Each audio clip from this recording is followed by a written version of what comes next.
I'm Max Dalton, and in this video, I'll show you how to delete specific items from your TikTok watch history. Step 1. Open the TikTok app on your iPhone, iPad, or Android device, and then tap the profile icon in the menu on this screen. Step 2. Tap the menu icon on the next screen. Step 3. Navigate to the Personal Tools section and then select Activity Center. Step 4. Tap Watch History in this menu. You'll see everything you've watched over the last 180 days on TikTok. Step 5. Click Select at the top of this screen.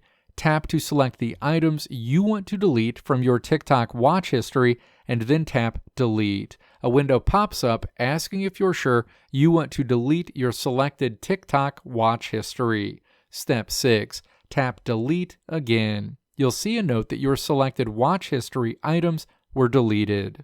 Let me know if this video helped you out in the comments below. If you liked what you saw here, click the video links on the right side of the screen to check out another video. Or click the logo on the left side of the screen to check out my tutorial website at www.maxdalton.how.